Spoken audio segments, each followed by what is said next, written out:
أما بعد فأعوذ بالله من الشيطان الرجيم.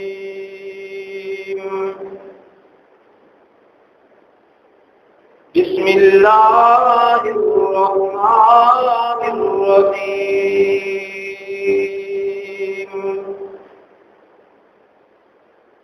إلا تنصروه فقد نصره الله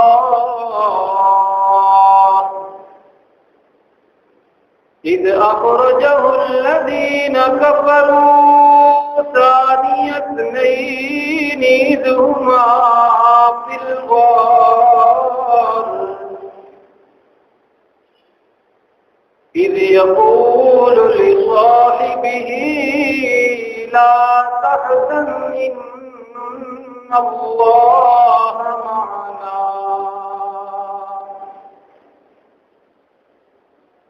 فأنزل الله سكينته عليه وأيده بجنود لم تروها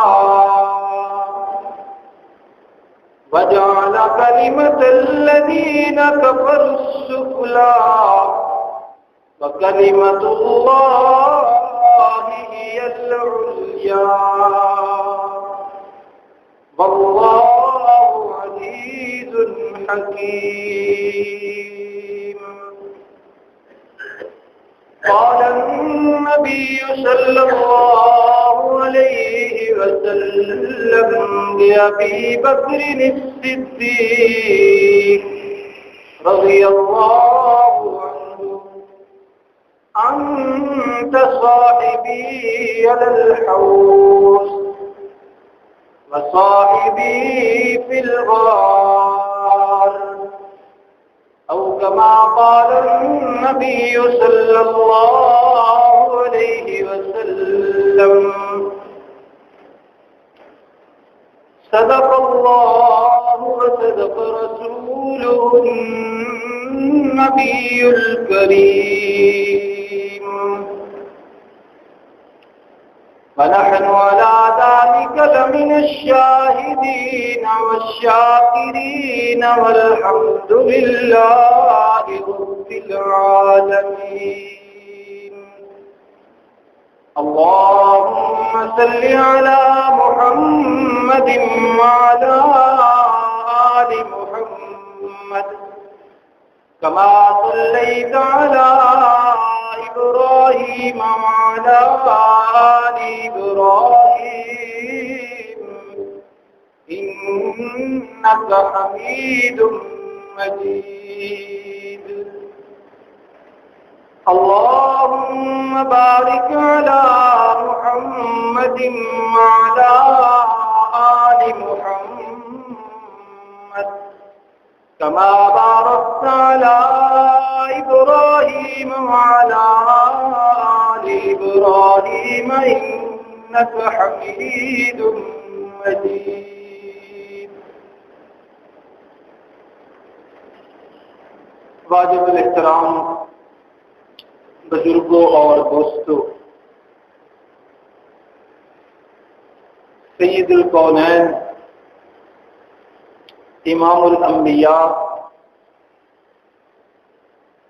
آقا دو جہاں فخر الرسل ہادی السبل جناب محمد الرسول اللہ صلی اللہ علیہ وسلم کی پاکیزہ مقدس اور مطہر جماعت کا قدر تفصیلی تذکرہ ہم نے 2 جمعوں میں سنا اور پڑھا ہے۔ اللہ کے پیغمبر صلی اللہ علیہ وسلم کو اللہ تعالیٰ کی یہ جماعت چن کر عطا فرمائی۔ پیغمبر کائنات صلی اللہ علیہ وسلم نے اپنے ایک ارشاد میں خود یہ بات بیان فرمائی ہے کہ اللہ نے میرے قبیلے کو بھی منتخب کیا ہے میرے خاندان کو بھی منتخب کیا ہے، اور اسی طرح آپ نے فرمایا کہ میرے جو دوست ہیں، میرے جو غلام ہیں، میرے جو ساتھی ہیں، میرے جو صحابہ ہیں، اللہ نے اسپیشل پرکھ کر ان کو منتخب کر کے میری جماعت میں شامل فرمایا ہے۔ وہ عظیم جماعت ہے، سارے جماعت کا مشترکہ تذکرہ ہم نے جو جمعوں میں پڑھا۔ گزشتہ جمعہ جو آیت مبارکہ شروع کی تھی وہ بھی کہ بالکل پہلے لائن پر ہی وقت ختم ہو گیا تھا۔ اس میں مختصر تذکرہ اللہ تعالیٰ نے آپ صلی اللہ علیہ وسلم کے صحابہ کا فرمایا ہے، اور اس میں ایک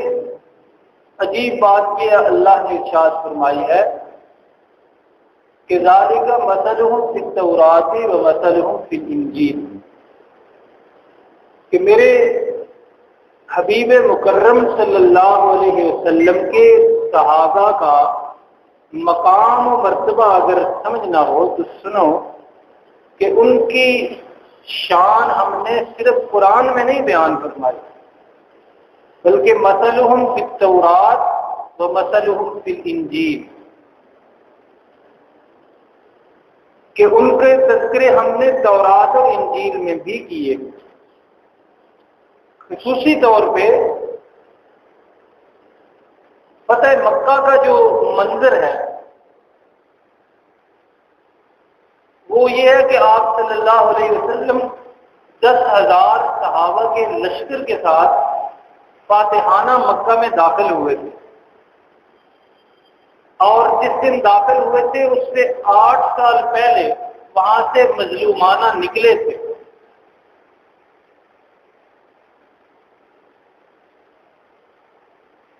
تو یہ جو فتح مکہ میں فاتحانہ داخلے کا منظر ہے نا، یہ تورات اور انجیل میں خصوصی طور پہ بیان ہوا ہے، اور وہاں صحابہ کے لیے قدوسی کا لفظ استعمال ہوا ہے کہ قدوسیوں کا ایک لشکر اس کے ہمراہ ہوگا۔ جہاں آپ صلی اللہ علیہ وسلم کا تذکرہ ہوا ہے نا تورات انجیل میں، وہاں یہ لکھا ہوا کہ قدوسیوں کا ایک لشکر اس کے ساتھ ہوگا، یعنی پاک دینت اور پاک طبیعت لوگوں کا ایک عظیم لشکر لے کے وہ مکہ میں فاتحانہ داخل ہوں گے۔ یہ منظر تورات اور انجیل میں پہلے سے اللہ نے ذکر کیا ہوا ہے۔ تو اس طرح اور بھی بڑے مقام پر مختلف انداز سے اشاروں کے ساتھ صحابہ کا تذکرہ موجود ہے،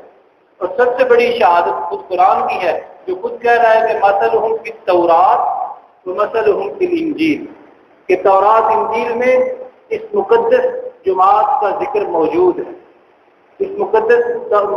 جماعت اور مقدس گروہ کی حالات ہم نے پہلی کتابوں میں بھی بیان کیے۔ بہرحال یہ بڑے عظیم شان لوگ، یہ ایسی شان والے لوگ تھے کہ رب کائنات ان کو سلام بھیجا کرتے تھے، اللہ ان کو سلام بھیجا کرتے تھے وغیرہ، اس لیے عظیم شان کے یہ لوگ تھے۔ سلام قولا من رب الرحیم کا منظر جنت میں تو نظر آنا ہے جنتیوں کو کہ اللہ نے کہنا ہے کہ رب رحیم کی طرف سے تم پر سلامتی ہو، جنتیوں کو اللہ نے یہ سلام بھیجنا ہے اس طرح۔ لیکن دنیا میں جن کو سلام آیا کرتے تھے، اللہ کے رحمان کی سلام آیا کرتے تھے، وہ یہی مقدس جماعت ہے۔ تو آج ان میں سے سر فہرست جن کا تذکرہ ہے، یعنی سیدنا صدیق اکبر رضی اللہ عنہ، ان کے بارے میں آج مختصر سے وقت میں ہم تھوڑا سا پڑھیں گے۔ طریقہ وہی ہوگا کہ پہلے قرآن مجید سے 2-3 مقام پڑھیں گے، اور اس کے بعد جناب محمد الرسول اللہ صلی اللہ علیہ وسلم نے آپ کو جو تمغے عطا فرمائے ہیں، جو آپ کا مقام اپنی احادیث میں بیان فرمایا ہے، ان میں سے 2-3 پڑھیں گے۔ قرآن مجید کی جو آیت میں نے پڑھی ہے، اس میں تو حدیث وہ ہجرت کا تذکرہ ہے، لیکن آج کے دن ہم نے صرف یہ دیکھنا ہے کہ سیدنا صدیق اکبر رضی اللہ عنہ کا تذکرہ بطور صحابی کے قرآن مجید میں موجود ہے۔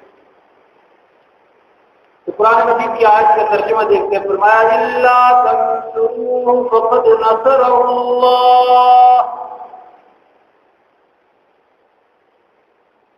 قرآن مجید کے اس مقام پر اللہ تعالیٰ اپنے پیغمبر کے لیے تعاون اور مدد کی بات کر رہے ہیں کہ تم اے مسلمانوں اذا قیل لکم انفروا فی سبیل اللہ، جب تمہیں کہا جاتا ہے، جب تمہیں حکم ہوتا ہے کہ اللہ کے راستے میں نکل کھڑے ہو، استاقلتم الی الارض،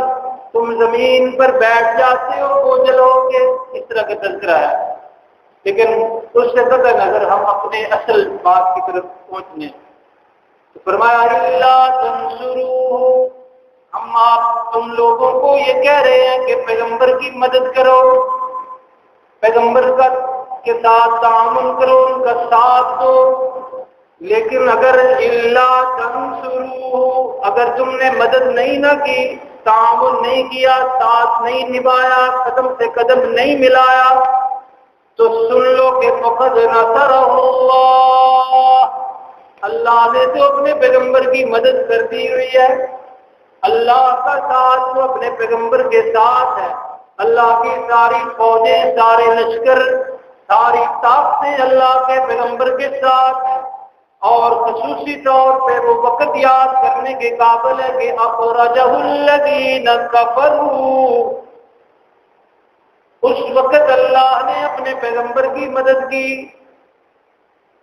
اس وقت اللہ اپنے پیغمبر کی مدد کو پہنچے جب کافروں نے پیغمبر کائنات صلی اللہ علیہ وسلم، جو سردار دو جہاں ہیں، جو فخر دو جہاں ہیں، کافروں نے ان کو مکہ سے نکال دیا تھا۔ ہجرت کی رات خصوصی مدد کی تھی اللہ نے۔ اب صدیق اکبر رضی اللہ عنہ کا تذکرہ، فرمایا ثانی اثنین، پیغمبر کائنات صلی اللہ علیہ وسلم دو میں سے دوسرے تھے، ایک تھے سیدنا صدیق اکبر رضی اللہ عنہ اور دوسرے تھے جناب محمد رسول اللہ صلی اللہ علیہ وسلم، اذ ہما فی الغار، یہ دو تھے غار میں تشریف فرما۔ نبی پاک صلی اللہ علیہ وسلم اپنا سر اقدس سیدنا صدیق اکبر رضی اللہ عنہ کی گود میں رکھے ہوئے ہیں اور غار کے دھانے پر، غار کے منہ پر کافر پہنچ چکے ہیں۔ اللہ کے پیغمبر صلی اللہ علیہ وسلم آرام فرما رہے ہیں اور سچا عاشق، سچا پہرے دار، سچا غلام اور سچا خدمت گزار اور سچا جانثار جاگ کے پہرا دے رہا ہے اور فکر مندیوں کا اظہار کر رہا ہے کہ وہ تو بالکل سامنے آ گئے۔ سیدنا صدیق اکبر رضی اللہ عنہ فرماتے ہیں کہ اگر وہ بیٹھ جاتے، باہر جو کھڑے تھے، اگر وہ بیٹھتے تو ان کی نظر سیدھی ہم پر پڑنی تھی، اتنا قریب آئے ہوئے تھے۔ تو ایسے موقع پر سیدنا صدیق اکبر رضی اللہ عنہ سچی محبت کے ہاتھوں پریشان ہو گئے، سچے عشق کے ہاتھوں پریشان ہو گئے کہ اگر کافروں کو پتہ چل گیا وہ تو ہمارے خون کے پیاسے ہیں، وہ تو انعام لینے کے لالچ میں دوڑ رہے ہیں، تو ہمارا کیا بنے گا، اس طرح کی پریشانی آئی۔ تو اللہ کے پیغمبر صلی اللہ علیہ وسلم کو جو پتہ چلا کہ اس لیے ابو بکر صدیق رضی اللہ عنہ پریشان ہے، تو فرمایا یقول لصاحبہ، یہ صاحب کا لفظ بول کے قرآن نے سیدنا صدیق اکبر رضی اللہ عنہ کا تذکرہ کیا ہے۔ اذ یقول، جب پیغمبر خدا صلی اللہ علیہ وسلم فرما رہے تھے لصاحبہ، اپنے ساتھی کو، اس طرح کا تذکرہ سیدنا صدیق اکبر رضی اللہ عنہ کے سوا کسی صحابی کا قرآن میں نہیں ہوا۔ صاحب کا لفظ، ساتھی کا لفظ بول کے صرف سیدنا صدیق اکبر رضی اللہ عنہ کا تذکرہ قرآن مجید میں کیا گیا ہے، اور یہ تذکرہ قیامت تک برقرار رہے۔ فرمایا کیا تھا آپ نے فرمایا تھا لا تحزن، ابو بکر پریشان نہ ہو، غم نہ کریں، کسی قسم کی فکر مندی کی ضرورت نہیں، کسی قسم کی فکر مندی کی ضرورت نہیں. کیوں؟ یہ بھی بتایا ان اللہ معنا، اس لیے کہ اللہ ہم دونوں کے ساتھ ہے. اللہ کی ساری طاقتیں ہمارے ساتھ، اللہ کی حفاظت ہمارے ساتھ، اللہ کی مدد ہمارے ساتھ ہے، اللہ کا خصوصی فضل و کرم ہمارے ساتھ ہے. معیت جو ہے نا، معیت ساتھ یہ عام ہے، ہر بندے کے ساتھ اللہ ہے، ہر بندے کے ساتھ اللہ ہے. قرآن مجید نے خود فرمایا ہے دوسری جگہ پہ 28ویں سپارے میں کہ لوگوں تو اگر 3 ہو تو چوتھا اللہ ہے وہاں، تم اگر 4 ہو تو 5واں اللہ ہے تمہارے ساتھ. یہ اس طرح کر کے ہر بندے کے ساتھ اللہ ہے. لیکن یہاں مراد کیا ہے؟ خصوصی فضل و کرم، خصوصی نظر عنایت اور خصوصی طاقت اور حفاظت اللہ کی ہمارے ساتھ ہے. یہ مطلب ان اللہ معنا، میرے ساتھی ابو بکر پریشان ہونے کی ضرورت نہیں. پریشان اس لیے نہیں ہونا کہ ان اللہ معنا، اللہ ہمارے ساتھ ہے، یعنی اس کی طاقتیں، اس کی حفاظتیں، اس کی رحمتیں، اس کے کرم خصوصی طور پہ ہمارے ساتھ. چنانچہ اللہ نے وہاں بالکل آپ صلی اللہ علیہ وسلم کو بھی محفوظ رکھا اور سیدنا صدیق اکبر رضی اللہ عنہ کو بھی بالکل محفوظ رکھا. تو چونکہ واقعی ہجرت بیان کرنا مقصد نہیں، صرف یہ عرض کرنا ہے کہ پیغمبر کائنات صلی اللہ علیہ وسلم کے یہ صحابی اتنے عظیم ہیں کہ باقاعدہ صاحب کے لفظ سے ان کا قرآن مجید میں تذکرہ کیا گیا. یہ سورۃ اللیل ہے دوسری 20ویں سپارے میں، اس میں بھی آپ کا تذکرہ موجود ہے. فرمایا وَسَيُجَنَّبُهَا الْأَتْقَى، پیچھے جہنم کا تذکرہ ہے کہ فَأَنذَرْتُكُمْ نَارًا تَلَظَّىٰ، لوگوں لپٹے مارنے والی، شعلے مارنے والی آگ سے میں تمہیں ڈرا رہا ہوں. لا يصلاها الا الاشقى، اس آگ میں بدبخت ہی لوگ داخل ہوں گے، بدبخت لوگ اس میں داخل ہوں گے. الذي كذب وتولى،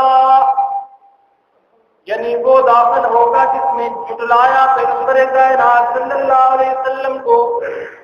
اور وتولى منہ پھیرا آپ صلی اللہ علیہ وسلم کے پیغام سے، آپ کی بات نہیں مانی، آپ کے پیچھے نہیں چلا، آپ کی پیروی نہیں کری، یہ بندہ داخل ہوگا. آگے سے سیدنا صدیق اکبر رضی اللہ عنہ کا تذکرہ فرمایا وَسَيُجَنَّبُهَا الْأَتْقَى، اور اس آگ سے محفوظ رہے گا الاتقى، سب سے بڑا متقی، وہ اس آگ سے محفوظ رہے گا. اور یہ سب سے بڑا متقی کون ہے؟ سیدنا صدیق اکبر رضی اللہ عنہ. آپ کے جو القاب ہیں نا، القاب لقب ہوتے ہیں جو، ان میں سے ایک لقب ہے صدیق، ایک لقب ہے عتیق، اور ایک لقب اتقیٰ بھی ہے، اور یہ قرآن کا عطا کیا ہوا ہے. اور پھر آگے آپ کے 2-3 عمل بتائے ہیں. الذی یؤتی مالہ یتزکیٰ، یعنی وہی متقی، وہی ابو بکر کہ جو اپنا مال اللہ کی رضا کے لیے خرچ کر رہے ہیں. پچھلے دنوں میں نے عرض کیا تھا نا کہ جبریل امین آئے تھے نبی پاک صلی اللہ علیہ وسلم کی خدمت میں، اور آ کے عرض کیا تھا کہ اللہ پوچھ رہے ہیں باوجود اس کے کہ وہ عالم الغیب ہیں، پوچھ رہے ہیں کہ سیدنا صدیق اکبر رضی اللہ عنہ نے پیبند والے کپڑے کیوں پہنے ہوئے. تو رحمت کائنات صلی اللہ علیہ وسلم نے فرمایا تھا کہ اس کا جواب ابو بکر سے پوچھنے کی ضرورت نہیں، اس کا جواب تو میں بھی جانتا ہوں، مجھے بھی پتا ہے، اور وہ یہ ہے کہ صدیق نے سب کچھ مجھ پہ نثار کر دیا ہے، سب کچھ مجھ پہ نشاور کیا ہے، مجھ پہ قربان کیا ہے، اس لیے نوبت یہاں تک پہنچی ہے کہ وہ پیبند والے کپڑے پہنے ہوئے. وَمَا لِأَحَدٍ عِندَهُ مِن نِّعْمَةٍ تُجْزَىٰ، اور اللہ فرماتے ہیں کہ یہ ایسی ذات ہے، یہ ایسی شخصیت ہے صدیق اکبر کہ جو کچھ بھی خرچ کر رہے ہیں کسی پر احسان نہیں کر رہے، کسی سے بدلہ نہیں چاہتے، کسی سے شکریہ بھی نہیں چاہتے، کسی کے احسان مند بھی کسی کو نہیں کرنا چاہتے، بلکہ کیوں خرچ کر رہے ہیں؟ إِلَّا ابْتِغَاءَ وَجْهِ رَبِّهِ الْأَعْلَىٰ،